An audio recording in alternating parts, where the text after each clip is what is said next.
That contradiction, and I say contradiction because we talk globally about the advancement of healthcare. We talk about globally the expansion of resources that are available for women, but yet we have data that shows that more people are dying even with the advancement of healthcare. Even with the advancement of education and knowledge, those two data points should not be aligned, should not be happening at the same time. Below you see that, again, the statistic that I showed earlier, that the number one cause is discrimination. So we're also not talking about the practice of health. We're not talking about a lack of education when it comes to our healthcare providers. They know how to provide care, but why is care not being rendered effectively? It's because of the discrimination. I do want to, with these alarming statistics and reality, I do want to acknowledge, I would be remiss not to acknowledge the ground roots of many of the Black associations, many of our partnering associations that, again, are raising awareness to these data points, raising awareness to these topics and these ideas and these concerns for resolution. One of those resolutions is essentially what I do, what I'm passionate about. I am a doula, also known as a birth attendant, and what is a doula? Most people don't know that term. It also often gets confused or it's foreign. The term doula, it is a Greek-defined word that means female servant. So essentially, my goal, my passion is to serve my female clients throughout their birth journey. They define what that service looks like. Now, I am not a clinician, so it is outside of the doula scope to practice medicine. I do not practice medicine. But the role is to provide physical, emotional, and informational support, empowering a woman throughout her entire journey to know what is happening to me. What rights do I have in how I want to experience this pivotal change in my life that's happening right now? What does that look like?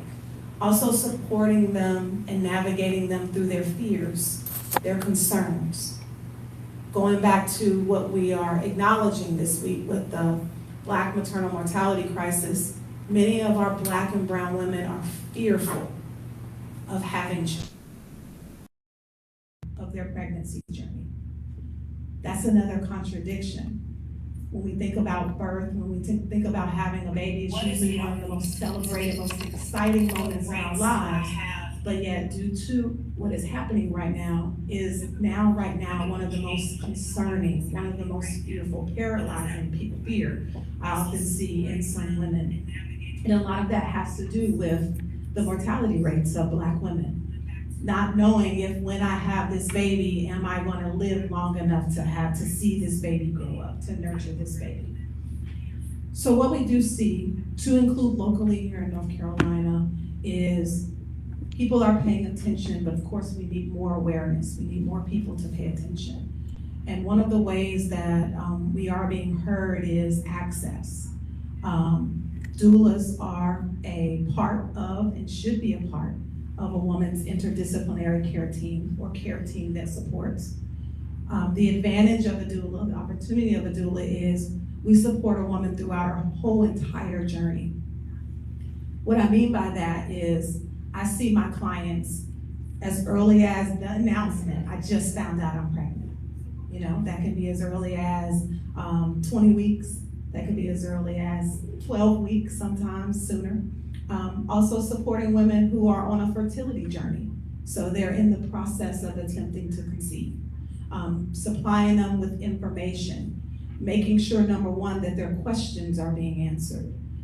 We all know, all too familiar, even outside of the context of birth, sometimes you go to the doctor and they tell you what's happening, but you still have a lot of questions. You really aren't understanding what does this information you just gave me mean?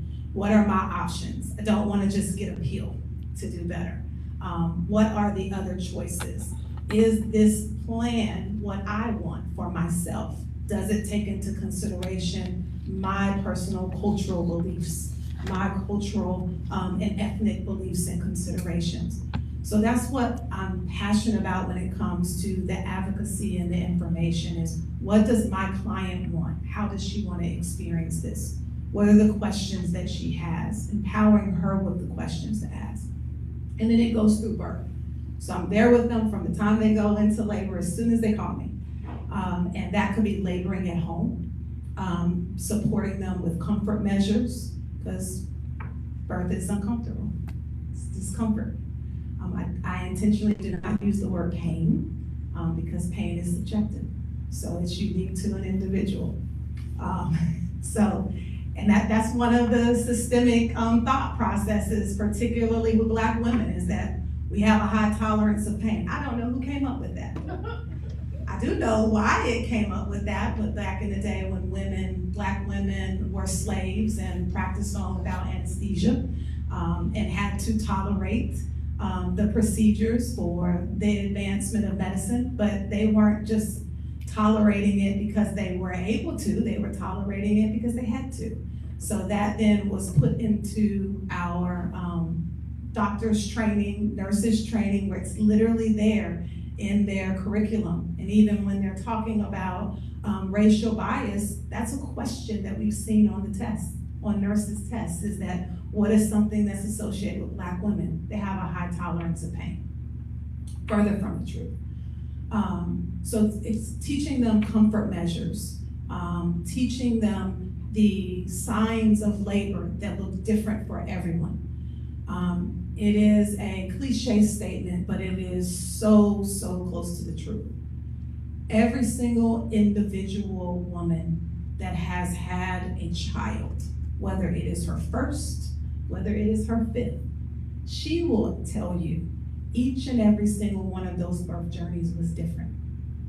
No matter how many times she's gone through the pregnancy experience, each and every single birth journey is as unique as every single individual in here is. While we have our own unique fingerprints, while we have our own unique DNA, that is as unique as each and every single woman's birth journey is. And that is why it is imperative that when we support our women, when we talk about the Black maternal mortality crisis, that we ensure that women are supported based upon their unique experience and not a cookie cutter plan, because it doesn't work for everyone. Everything does not work the same. Otherwise, we would have the same exact outcomes when we go into the hospital when a woman has birth. You would do the same exact thing, the same exact way, and expect the same exact outcome. Why is that not what the data is showing? Because that is not how birth was designed. We didn't design it. So what does a doula do when it comes to contributing to the advancement and the improvement of the Black maternal mortality rate? Well, in the birthing journey with the woman, when it comes to what the CDC has defined as discrimination, that's 69.7% of Black mortality rate. It comes to, I work with every single individual client to develop their unique birth plan. What do they want to experience? And let me tell you, I'll go down fantasy world with them. I'll let them dream. I'll let them experience whatever it is that they want. I want to have an epidural. I don't want to feel nothing. Well, we are on board for that. Let's talk about what that means for you. Or, I don't want an epidural. I don't want any pain medications. That's also one of the stereotypes of doulas, is that we only support natural birth. We only want you to experience no medication. We only want you to experience a vaginal experience. We only want you to have a birth at home, and that is further from a true. A true doula supports a woman based on her plan. So I support women develop birth plans, whether they want to or need to have a cesarean section because it's medically necessary, or whether they want to go the all-natural route. I support them and advocate for them by reinforcing that birth plan. So again, when they have selected their care team, their midwife, their doctor, their nursing staff, whether it is the first time they have met that nurse, which is always what happens, whether it's the doctor that has seen them throughout their whole entire birth journey, or birth is unexpected. They show up to the hospital and it's the doctor on call. Never seen you a day in your life, but they're about to help you in this transformative experience. It's making sure that they know what your choices are. They know what it is that you want, and reinforcing that, reminding them of that. And then ensuring that that woman is heard. Ensuring that woman is heard. That is the number one thing we hear when we talk about the Black mortality rate. A woman is not heard. She's not listened to. She's ignored. I have pain. Oh, that's what we expect. You're pregnant. My feet are swollen. Oh, that's normal. You know, it'll go away. Mentally, I'm not connecting with my baby. Oh, you're just tired. But intuitively, that woman knows something is not right. She's sent back home. Or she's just dismissed and just, so the goal is to make sure that they are heard. Ensuring that that care team is listening to them and not just following steps A through Z on what it is that they were trained to do, but knowing how to appropriately pivot and adjust that care plan according to what she wants, as well as according to what she needs. Now, I would be remiss not to acknowledge that no doctor, no healthcare provider wants to experience a woman's death impacts them just as much as, or I shouldn't say just as much, but it is impactful for them. So sometimes we have to make sure that we are not dismissive to the facts based on intention. It's no one's intent for a woman to die during birth. That's a guarantee I can make. No doctor wants their patient to die. But intention is not enough. When it comes to healthcare, intention means I am intentionally listening to you, hearing you, supporting you, advocating for you, and providing care and services that meet your individual needs, so we have both collaboratively the same outcomes. You are satisfied, you are empowered, what you wanted, you have a regret-free experience, as well as I have done my most optimal job in providing you the healthcare services that you deserve. Structurally, well, doulas were not regulated. Regulated meaning I am not a hospital employee. I respect the hospital system. My background, I've worked in the hospital, so I'm familiar with hospital protocols, which helps me support my clients in navigating them through their birth journey. What is it that I'm gonna see? If I want something on my birth plan, why are they telling me no? How do I navigate the space to get that? But we're not regulated. So we are able to take advantage of not being regulated in that doula support in spaces outside of the structure. Meaning home births, meaning I go to my client's home and I support them. They don't have to schedule a doctor's appointment with me and go through the whole laundry waiting list of making sure that they can see me when they need me. I'm available to them 24 hours. Our clients that text me, call me, communicate with them throughout their whole entire journey. It's not always contingent upon a schedule, because birth is not scheduled. My pregnancy is not scheduled. You are creating a life inside of you 24/7. You're literally sitting on the couch creating a kidney, you know? So that support is literal. It's outside of the structure. And that's what allows me to make sure that I can become in tune with the clients and knowing what it is that they need. That's both mentally, emotionally, spiritually. What is it that is contributing to their experience? And then forcing inclusion, which is why I wanted to make sure I acknowledge the progress and the strategic plan that North Carolina is on. North Carolina is developing and ensuring that there is access to care, access to doulas. A few years ago when I did this, no one knew what a doula was, and the only women that we were supporting was either pro bono, because it was not covered by Medicaid, it was not covered by insurance, so a woman had to be able to afford to be able to pay for a doula, or either the doula community had to get together to make sure that that woman was supported. So now we are seeing that there's an increase in rise with the awareness of the Black maternal mortality crisis, of expanding resources. Insurance companies are covering the services, reimbursing clients for the services. But that's also concerning that the mortality rate had to happen in order for us to get here, in order for access to be created. And then interpersonal, talked about this a little briefly. My goal is always to listen, to advocate. And then I always say that the client picks me. I don't pick the client. So going back to I'm not regulated, I'm not in a traditional insurance directory. I have contracts with some of our Medicaid plans, so that way members of those plans know that there are doulas out there. But I'm also intentional that if a client cannot trust me to be in one of the most sacred moments of their lives, which is giving birth, that's very personal. That rapport, they have to choose me. I don't choose my clients, they choose me. The same way I empower them to make sure that when it comes to their healthcare providers, that they're choosing their healthcare provider. Is this provider listening to you? Choose them. Just like you figure out what you want to eat every day. You don't want something, or they have the recipe on the menu, you tell them take something out. I don't want any onions in that. They're gonna make it to your order. You have the right to choose who your doctor is, who is supporting you. That's the same way that I want my clients to feel. I want my clients to select and choose me. They have to trust me to welcome me into their space to be able to support them. And then that then is advocated and carried on to, again, advocate for them throughout their whole entire process.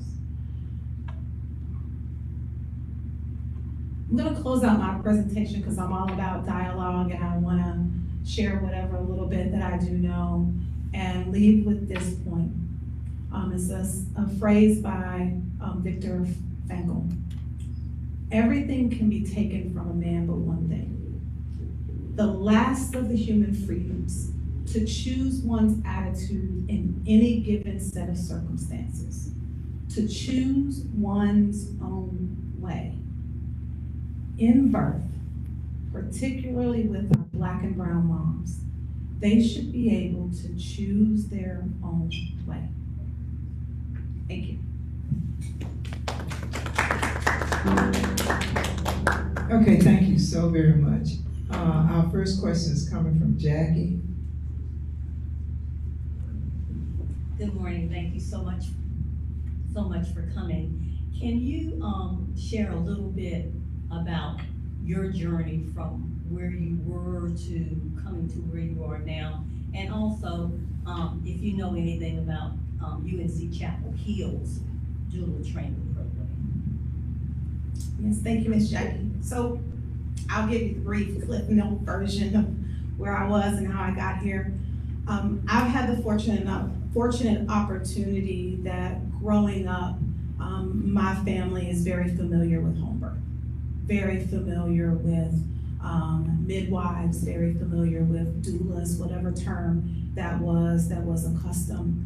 And so that was a fortunate opportunity for me in my upbringing and knowing that I could choose the route. Fast forward to as I got older, the first birth that I supported was back in 2000.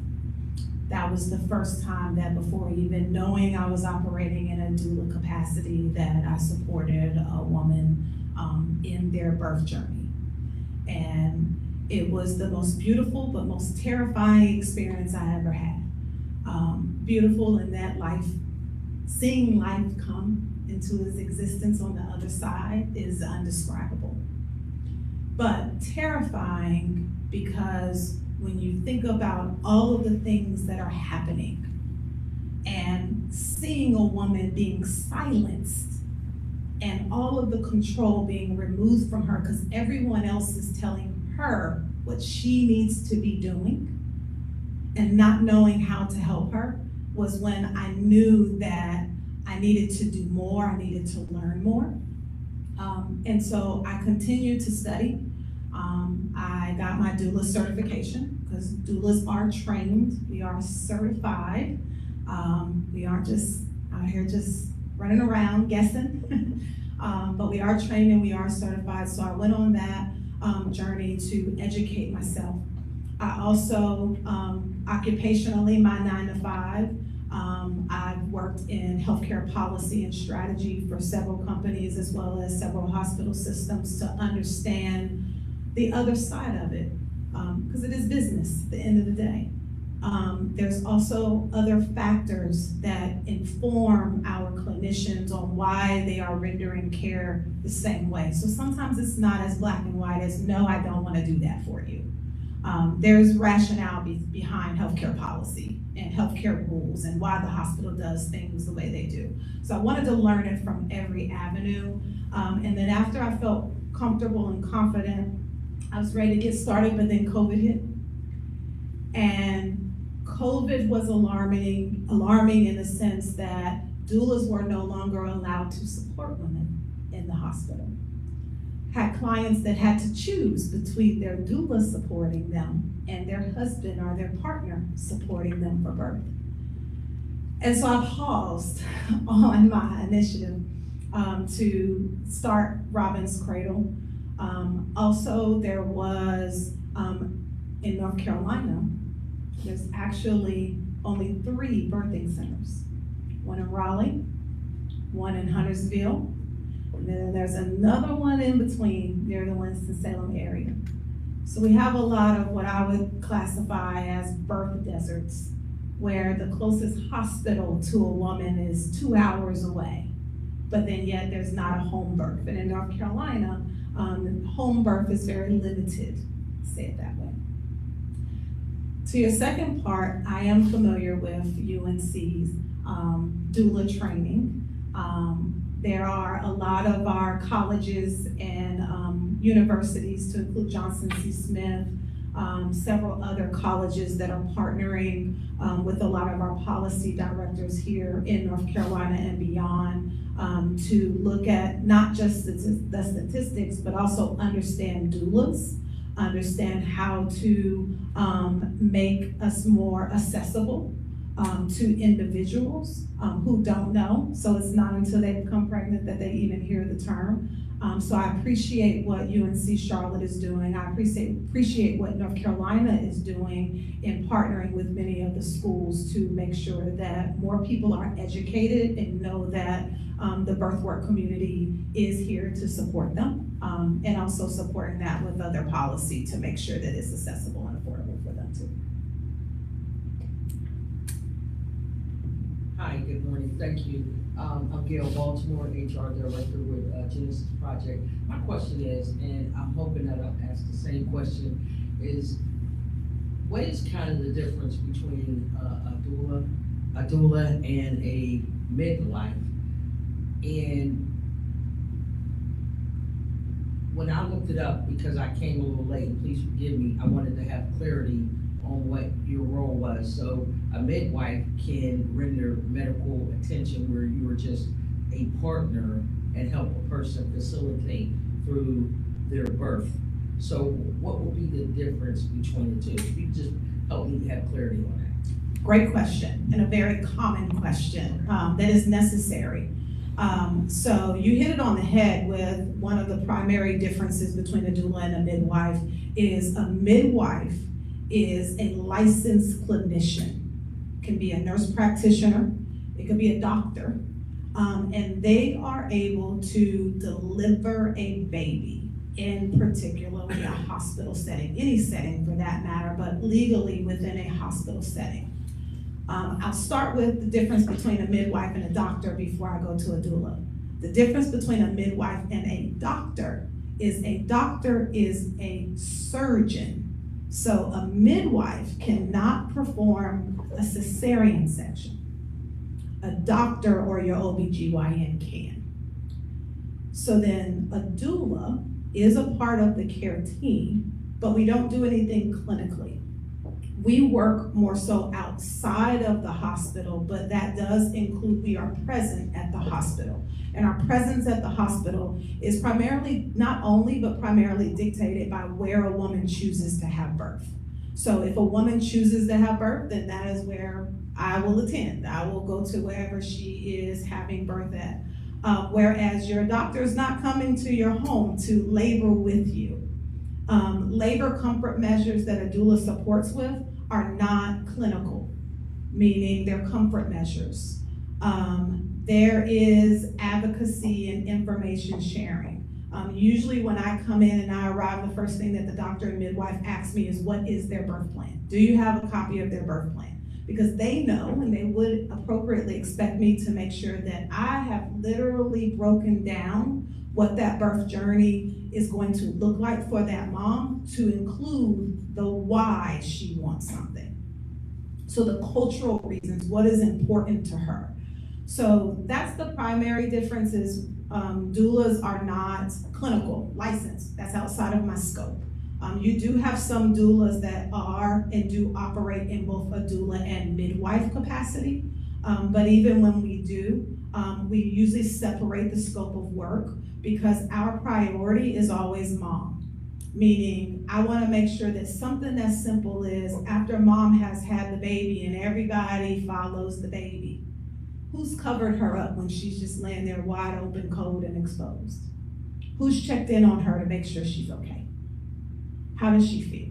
So that's pretty much the primary difference. It's a little hard to articulate, mainly because my support varies based on each and every single individual client. Some clients only want postpartum support. So they've had, a couple of children. That's not the support that they need. So I can provide that postpartum support where I'm there after they have the baby and making sure that they're able to take the time to heal. That can include, I'm doing their cooking, their housekeeping, watching baby, allowing mom to rest, helping them with their transition back to the community. So those are some of the differences that your midwife and doctor don't do. All right, we have a question from one of our online viewers, Faith Triggs. Her question is, what is being done to educate white physicians to take Black women more seriously, i.e. Serena Williams is a prime example. She has access and wealth and nearly died during childbirth. That's a big question. And that actually goes back to why the Black maternal health crisis has nothing to do with social class, why it affects all Black women at all levels, because she just gave a prime example of a woman that can afford and have access, but was not listened to. A lot of the birth worker community believes that care was compromised because of the stigmatism that Black women can tolerate pain. Here you have Serena Williams, a beast in the tennis world community, a prime athlete. She can definitely tolerate, a contraction or two. But what is being done, we have seen some hospitals intentionally revise their training and their education when it comes to calling out their need to be more culturally aware. We have seen, again, the state of North Carolina incorporate birth workers and expand their interdisciplinary team to include doulas that look like their patients, look like their clients, that have that cultural relatability. But we have a long way to go. I can't say that that is enough. I can say that it matters. It's not doing anything. This is where I champion the doctors to take accountability, to look beyond themselves and recognize that it's not a question on your knowledge, it's not a question on your skill set, on your education, on your expertise, but recognizing that no person can know everything. And if I have a client that for some reason they're telling me something's not right, I have to trust her to know that something is wrong. And that to me was what happened with Serena Williams, is her doctor did not trust her to know that intuitively something was wrong that she was experiencing that is not as obvious as a CAT scan or ultrasound. And that's what, to me, is the primary point that our health worker community needs to acknowledge, is that everything is not defined by science. Birth is not defined by science. Everything is not defined by a lab. There are factors that happen that you can run a lab and see that everything looks normal, and something's still happening that's not right. And that woman knows it, she feels it, and you have to listen to that. So I can't really answer that question on what is being done. And I say I can't answer that because we have not seen the effectiveness translate in the numbers. But I can't not acknowledge that there have been efforts that have been made. But as a Black woman myself, of my own unique journey in supporting multiple clients, it's very frustrating because it's, why does it have to be this hard? All right. First of all, I'm going to say, let me apologize and say, please excuse me because your presentation was very enlightening. And when I meet a new doctor, me myself, I let them know that I am a salty patient. I'm salty because I've had doctors tell me, I had one doctor tell me, it was for another, it was just issues over the years. I said, well, maybe if you let another doctor look at it, and maybe a sports doctor, and they may see something you don't see. And I was supposed to have physical therapy or whatever, and the doctor says to me, it doesn't matter, I'm gonna get paid anyway. I had another doctor tell me, oh, it doesn't hurt. It may be all in your head. And what that doctor and other doctors wanted me to believe was that it was all in my head. And so, even a female doctor, my gynecologist, she felt like if I dressed better, I may be able to meet a man, and I may be able to get pregnant. So this is coming from a Black female doctor. And I say all that to say that I have good health benefits. And then when I go to the doctor, they say, oh, you have good health benefits. Who do you work for? Your benefits are better than my benefits. And at the same time, I have good health benefits and I don't have good health care. And so when you say they're not listening, they're not listening. And one reason why they're not listening because of factoring, if you know what factoring means.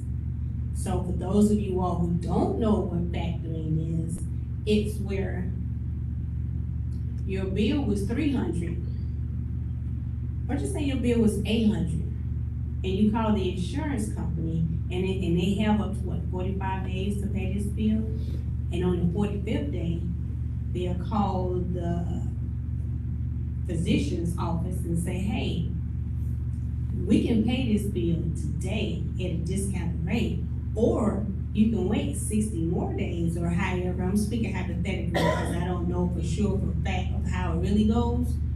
So however, they'll wait. They'll say, well, we'll pay it in 60 days and pay the full amount. So the doctor has a bill to pay, he has lights to pay, light bill, he has payroll to meet. So does he take that bill now? Does he take what he can get now? Or does he wait and prolong the situation to get the full amount? So now I have a doctor who's only giving me maybe 8 to 12 minutes of their time to talk to me. So I'm unable to give him or her or talk to them about what's really going on with me. So you're not even listening to me because now I'm a number. And so you're trying to get to me to get to the next person to meet the quota. So now I feel like you're not listening to me, and so now you're rushing me and you're pushing me along to get to the next person. So since the doctor has done that, then now I have an issue that could have been corrected in the beginning. But you decided to make me a number because of factoring, because of health care, because I got good health benefits but don't have good health care. So now it's not an issue until it becomes an issue. That's where I find you. Nicole, Yes, I'm not gonna, I appreciate what you're sharing. I'm But sorry. and then I guess, we like for you all to ask questions. Oh, I'm And sorry. we appreciate it, because we do have the time, you're good, but normally, we ask you to ask the question. So Okay. if you have a question of Yeah, her. that's why I apologize in the beginning. That's why I apologize in the beginning. Okay. So, but anyway, so for my question to you is that by you being a doula,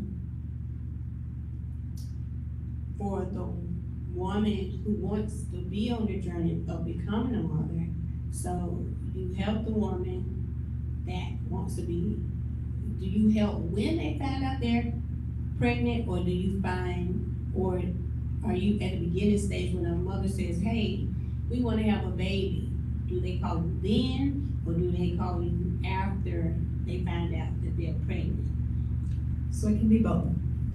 And I'll also go back to some of the comments that you made, but it can be both. Sorry.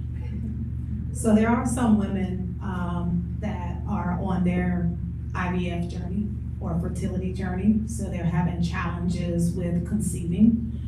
So there are clients that I do support throughout that process, navigate that process with them, because that can be cumbersome. That doesn't roll up into the Black maternal mortality rate, but it is a factor when it comes to Black maternal health care. The challenges that we're seeing due to healthcare services that have been provided historically that have led to other causes that do result in women's maternal mortality. And that includes like fibroids, the rise of that, hemorrhaging that happens after that, uterine cancer, different things that all contribute, that sometimes we see go back to what were the challenges that they were experiencing when they were on that birth journey before they conceived. I provided the definition of what counts as Black maternal mortality because you have women that experience miscarriage, so that counts in the statistics when we're talking about the Black maternal mortality rate. So simply answering your question, yes, I support a woman wherever she is on her birth journey, to include after she's had the baby, she's been home, support has discharged, or everyone's gone back to life and she's still on her postpartum journey. So we talk about postpartum depression. But you brought up something interesting when you talked about the factoring and the money. Statistics show that doulas not only contribute to the support of Black women, but they also contribute to the financial advantages of healthcare, particularly when it comes to women having babies. So the OB unit, or the maternal unit in the hospital, is the highest revenue generating department in the hospital. Highest. Sometimes even higher than the ICU surgery.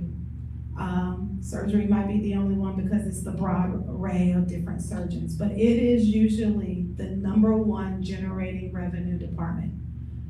The cost to have a C-section compared to the cost to have a vaginal delivery is almost a $10,000 difference. So it is profitable to have C-sections. It is also convenient because they are scheduled. But, and this is not in any way to dismiss the necessity and the advancement of healthcare, because C-sections are necessary when they are medically necessary. But what we have seen, which is also contributing to the rise of the maternal mortality crisis, is you have women that are having C-sections unnecessarily. The baby's too big. That's not a medically necessary reason to have a C-section. The woman's body is designed where her uterus, her cervix will soften and expand for that baby to come out, and that is without tearing. I've seen women have 10-pound babies and some big head babies, and the woman did not have a tear. So you don't have the unnecessary episiotomy where they cut the woman, and usually they cut them more than they actually would tear. So what you hit on with the factoring and the financial is another reason for cause for why this is a bigger conversation that should be starting before we get to mortality statistics. There is business behind birth. It is now a form of profitability. But I'm careful in when I say that, because I do not at all want to be dismissive to the advancement of healthcare when that is necessary. Another thing you brought up goes back to your earlier question when it comes to the distinction of a doula and a midwife.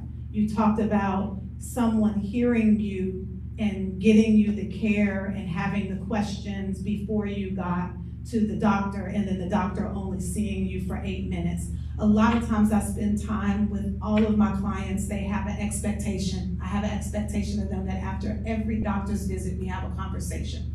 What did the doctor tell you? Do you have any questions? Do you understand anything? Is anything in this information giving you a cause of concern? To make sure that before they get to the next visit, we've answered any questions that they've had, and we've had that unlimited time count, because I don't have another person that I gotta talk to in 8 minutes and get to another room to see a certain number of people in a day. I can spend that time with them however long it takes, unapologetically. So that's the advantage of a doula. And then that's also the reason why this is a big conversation. And the conversation and multiple factors should be happening before a woman dies. There are things that are happening before a woman dies, before a child dies, that are contributing. And it goes back to the number one cause is discrimination and not being heard, not being listened to. Okay, I'm gonna take the question. I have a question. Can you share with us, you did say that in 2000, that was your first experience. Can you sort of walk us through that? And you look young. That was a while back. But I want to know, I just wanted you to share with us, just walk us through what you went through with that first experience, you know, knowing the history that you shared with us about your connectedness with your family and all. So I will say that knowing what I know now, I'm glad that I didn't know what I know now for the first experience. There is beauty sometimes in naivety and ignorance.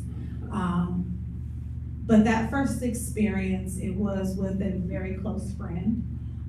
So I had the advantage of a rapport, but I didn't have the rapport advantage with the doctors. I didn't have a rapport advantage with the nursing staff.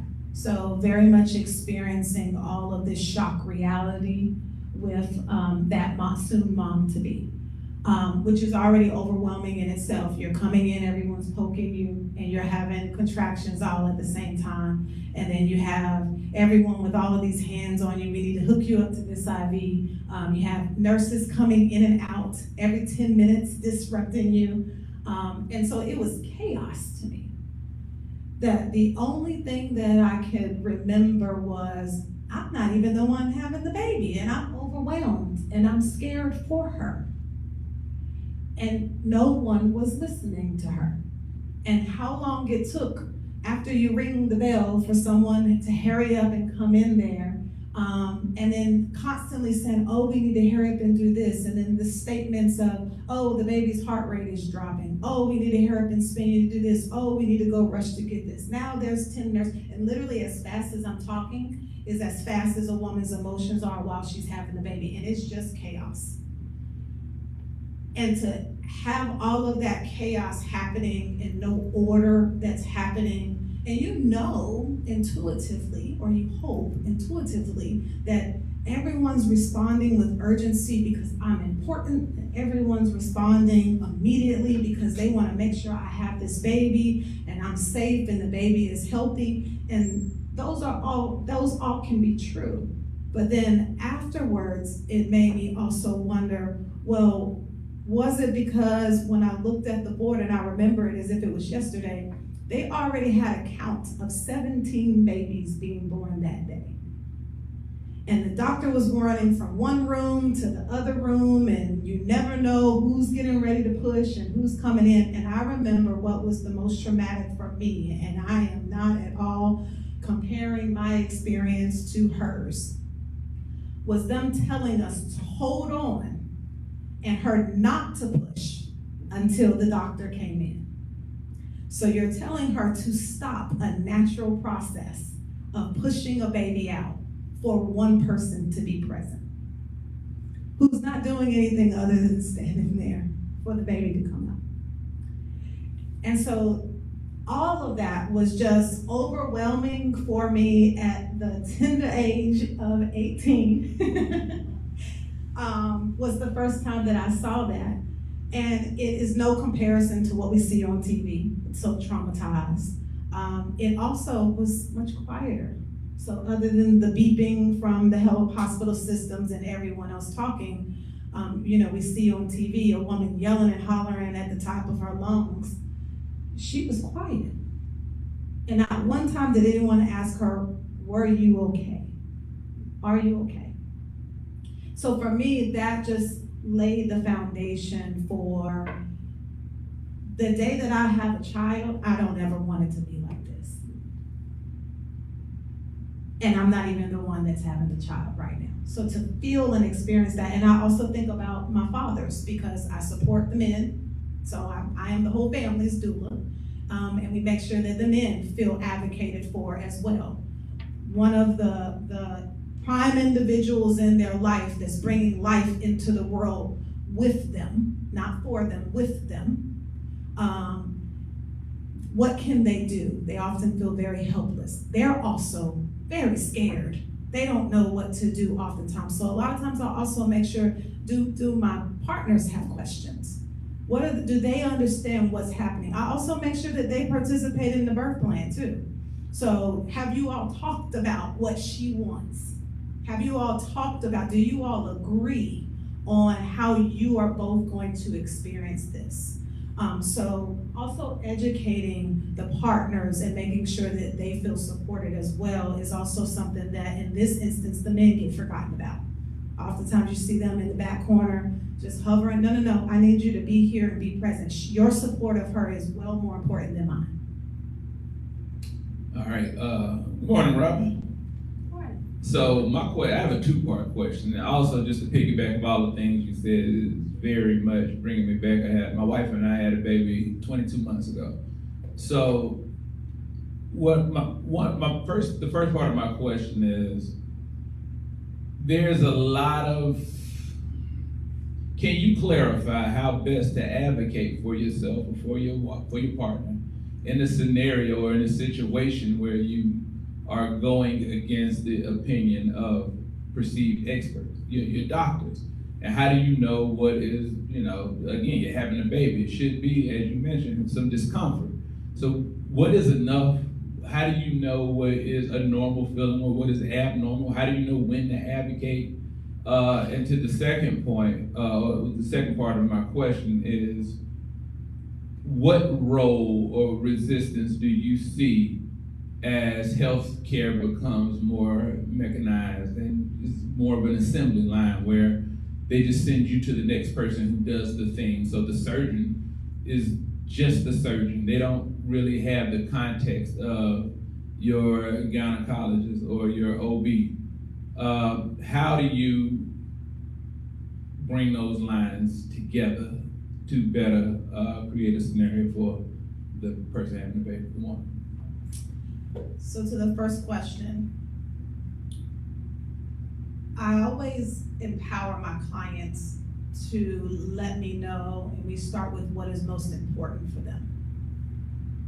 And usually the most important thing for everybody is, for the woman, I want to have a healthy baby. And she usually says that before she even talks about her own experience. The partner or the husband is usually, I just want my wife, my girlfriend, my partner to be okay, and then we want our baby to be okay. Never have I ever had an experience where those two things are not priority number one. And so we start with that. Then we go over the different fears What are their fears that they are having? Because usually fear is what is informing on when they're going to do what I say, give up the fight. Somebody tells you, your doctor tells you, you have to have this C-section right now. And then they're gonna just trust the doctor and they're gonna just go with that. So we talk about the fear. What is your fear for why you aren't gonna stand 10 toes down in intuitively what it is that you want? And we do mock births, we talk through that. So I talk through every scenario, whether a woman wants to have a C-section or whether or not she does not. Because again, birth is not guaranteed. We can have a birth plan, we've dotted all of our I's and crossed all of our T's, and then it goes left and it completely goes different. And so I have to make sure that I do the best of my ability to talk through all of those scenarios. But when it comes to the point of when do we wave the white flag and say retreat? Because there are honestly some scenarios where my personal opinion, I don't agree, and I say this as respectfully as possible, with the client's choice. Meaning they really want to have a vaginal delivery. They really want to have a medicated free birth. But I see her grimacing and she is in so much pain, intolerable pain. And that's where I have to leverage her partner, because that's my resource number one. How do you think she's just trying to just check the box that she had a medicated free birth? Because it's not to be dismissive of the women who are able to do that, but you don't get an award for having a medicated free birth. And as insensitive as that is, it's not to be dismissive of the reality that, you know, some women can do that. Pain is subjective. So we go through, and I use the analogy, and I'll make this question brief, because as you'll see, I can't give you an exact answer because it's a play-by-play. I use an analogy called brain. What are the benefits? What are the risks? What is your intuition? Because I can never go against a woman's intuition. And what if you do nothing? So if you are making a decision and this is something that you absolutely want, and that doctor is telling you something completely different, and yes, that's their medical judgment, what is your intuition? What if you do nothing? Because we all have a legal right to refuse care. You just have to make sure that you are open and accepting to the alternative route when that doctor has a right to say, well, I cannot treat them because they are going against my medical recommendation. And we talk through all of those scenarios, particularly if there's something on there that I know is going to be challenging. I let them know. Lotus birth is where a family decides to keep the placenta attached. There is not a hospital in North Carolina that will support a lotus birth. So I let my clients know if that's something that you want to do when it comes to a hospital setting, we are not going to be able to accomplish that.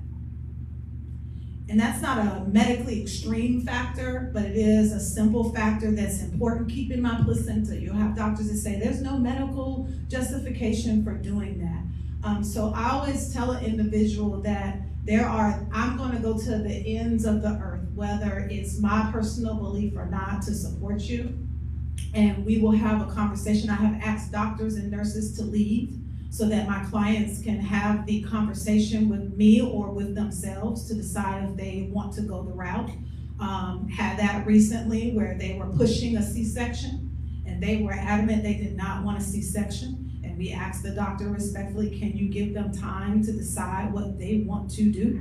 And they chose not to have a C-section. She had a natural birth.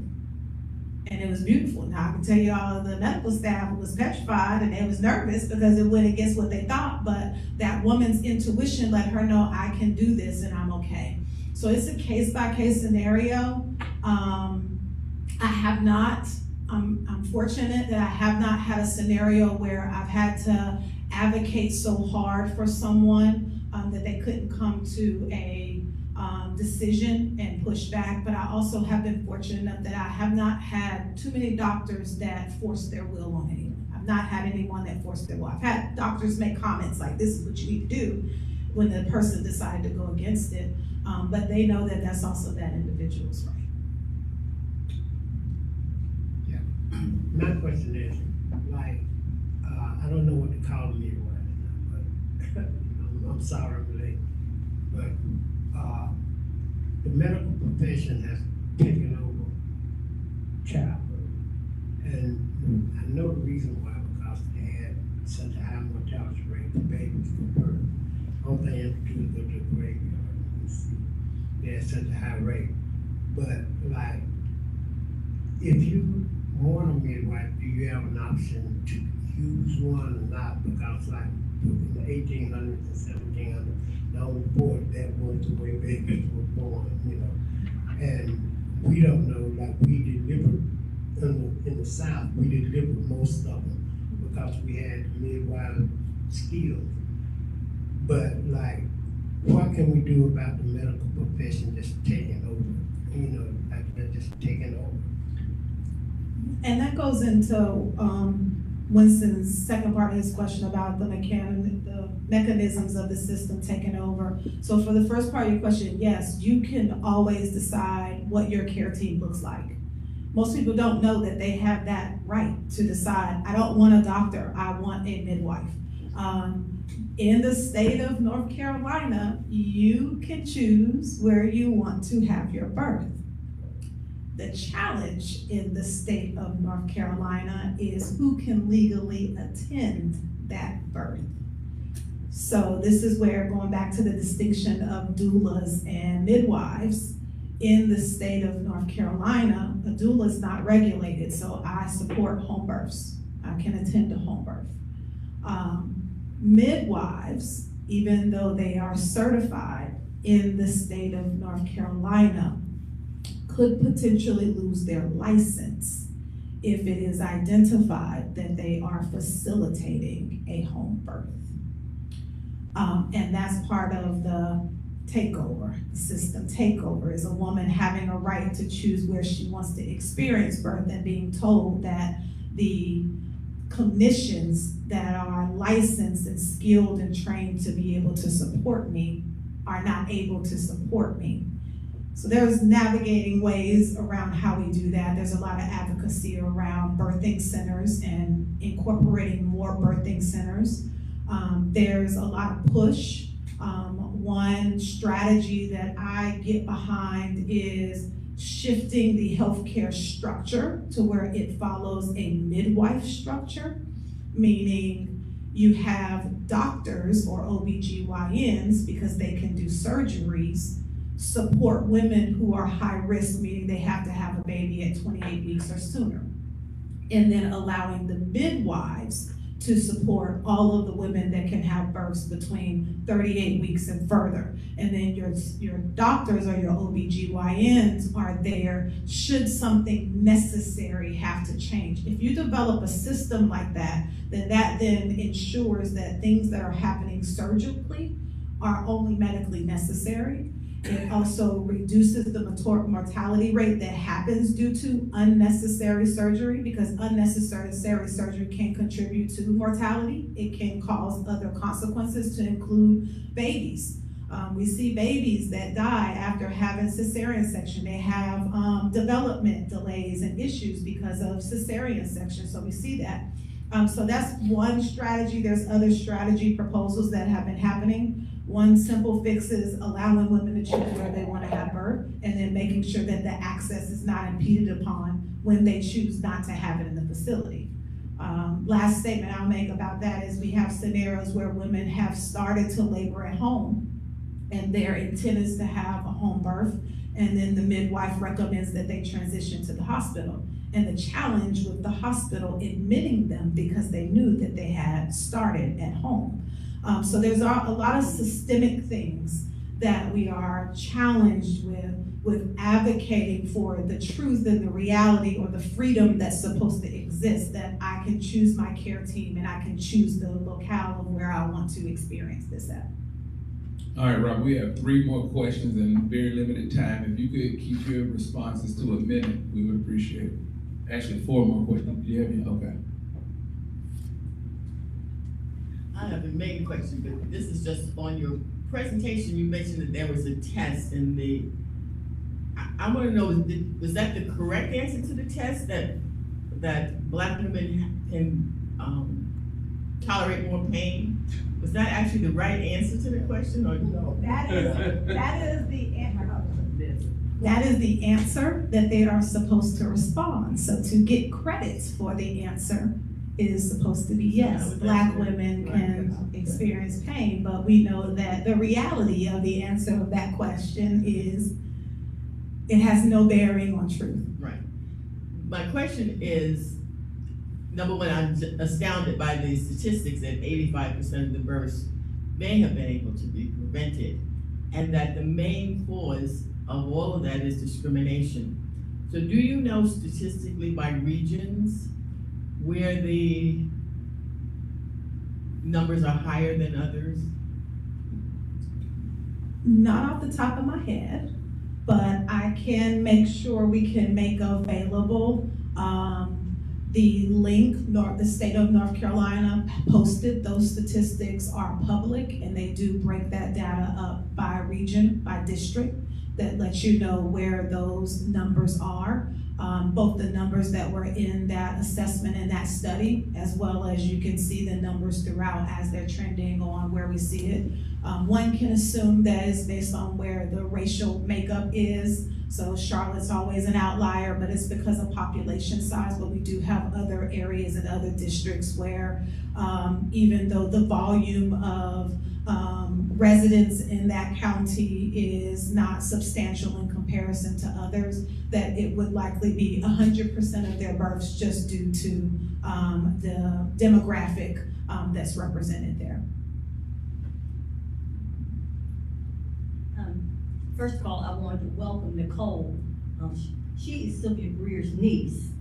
But I wanted to ask you, Robin, are you involved with any of the doula associations, or either with any of the birthing justice groups? Yes, I am. Yes, so some I do participate in their forums. I always look for opportunities to engage in the birth community. It is larger than it is known. So there are a lot of us, there are a lot of doulas here in North Carolina, in Charlotte in particular, and we do partner well. We partner very closely with a lot of our alliances and agencies in South Carolina, our neighboring state, and then there's a lot like the Black Mamas Matter Association, which is based in Georgia, but they are very clear and adamant that they don't have charters because they want to make sure that there aren't state limitations and district limitations that limit individuals' engagement to their locale. The approach to that has been imperative in the success and effectiveness, because we have seen just in the past 3 years the federal call to order for individual states to do something about their maternal mortality rates. And so by crossing state bounds and regions, we usually take the approach in the birth work community to work together to support legislative in all states. Yeah. I apologize for arriving late. You might have addressed this question, but do insurance companies pay midwives now? I remember when they didn't. So they do pay for midwives, and they have also recently, we've seen where insurance companies also pay for doulas. So in the state of North Carolina, Medicaid in North Carolina does reimburse for doula services. The goal right now is to make sure that Medicaid recipients are aware that that benefit is available to them. And so that's the goal right now, is to make sure that they're aware, because they aren't aware that that benefit is available to them. So often they don't reach out or get the resource because they assume that they would have to pay for those services. Good morning. Okay, along those same lines, if I needed a doula and I did not have the insurance to pay for it, what out of pocket am going to incur in order to have a doula? Is it hourly? Is there a rate for a certain number of months, or how exactly does the cost work? So it varies, but the average norm for doula services ranges from about 900 up to the upwards of 3,000. Usually your 3,000 packages are for doulas that offer additional services in their package, like placenta encapsulation, or additional postpartum visits where they may be providing in-home overnight care for 12 hours. But I am unaware, that does not mean it does not exist, of a doula that charges by hour. You may have doulas that provide packages that you can break up, that you can define how many visits you want. The most common is what we call 4 care visits and birth. And usually that's standard, but usually it's anywhere from about 900 to about 3,000. And then usually most doulas in the birth community I'm familiar with is if we have a client or someone that outreaches and they don't have the means, I will say that the community is very resourceful, that our culture in the birth community is to work to find the resources for you, to include a doula that may be willing to even do pro bono if needed. My question is, do you know the number of doulas that we have in Mecklenburg County? You said you're associated with some of the other groups. Do you know numbers for Mecklenburg County? And their race? 30 seconds, Robin. I do not know the number, but there are a plethora of agencies. Some of the key one is Minor T. You do have Aussie Doula, that is a popular one. Minor T focuses on Black doulas, although she has doulas of other ethnicities to include Spanish-speaking doulas, etc. Aussie has a variety. There are other resources, National Black Doulas Association, where you can look up and find other doulas that are in your area. Okay, so if you all accept insurance, when I call my insurance company, will you be in network or, so my question is about being in network, and then also if I have to pay out of pocket, do you all accept FSA and HSA? So that depends on the doula. I can speak for myself. Yes, I accept HSA, FSA. If I'm not in your insurances network, which is very common, especially current state, we're usually not in a network because we're not technically providers or practices. Then what we do and what I do is I work with you to find out what your insurance coverage is. And some insurance companies will reimburse you directly, so you'll reimburse me first, and then I'll make sure you have the information for what they call a super bill to get your reimbursement, or either we can get paid directly. It just depends on the insurance carrier. My question is very simple. How do you feel personally about children in the room during the birth? I am all for incorporating all of the family members where appropriate, and what I mean by appropriate is in the hospital, no one under the age of 12 can be present during labor. So when we have clients that have children under the age of 12, that's a part of their birth plan, is making sure that the other children in the home are cared for during the labor until they can come into the hospital room. In a home birth, it's a little more flexible. So that's a part of the birth plan. We talk to the parents about what they want, and then I actually talk to the children to make sure, is that something that they want to see and be a part of, and what roles it is. So it varies by family and by locale of where they're going to give birth.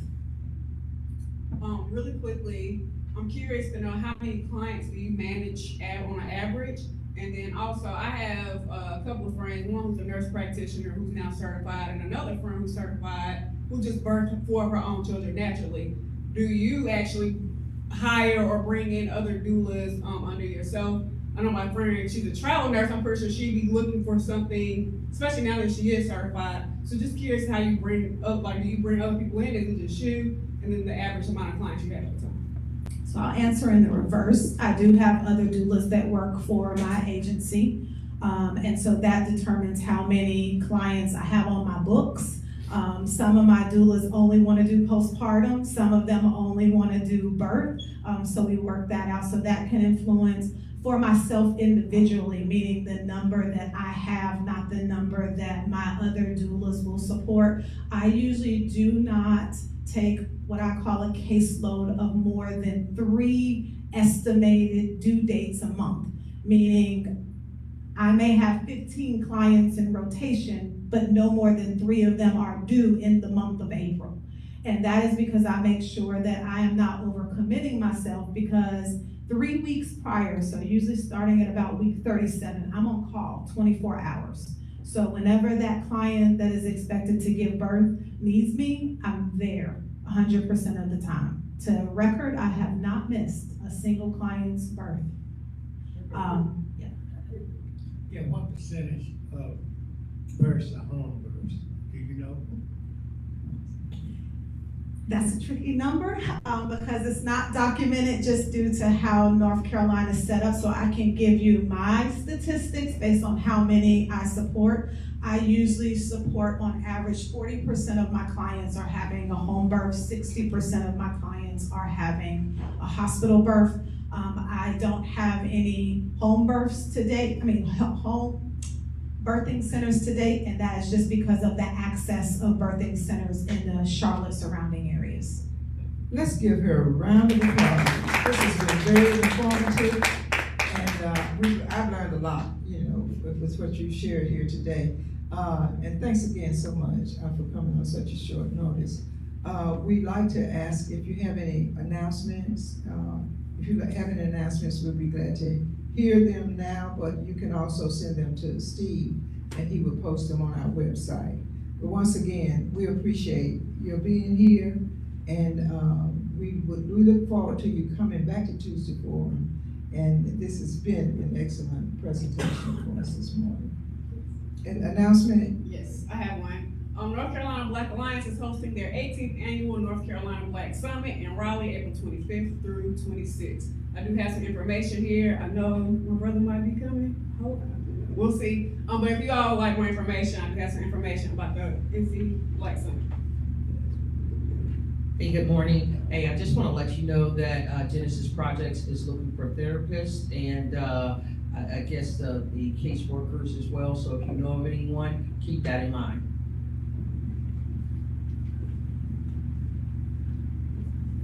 This is the final day to sign up for the big read, so please, I'll give you one of these so you can come read to our students tomorrow.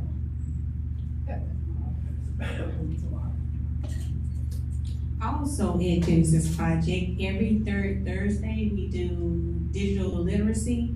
And so Thursday, April 21st, we'll be doing digital literacy, and the class project for the day, we'll be working with Canva at Genesis, April 21st from 12 to 2.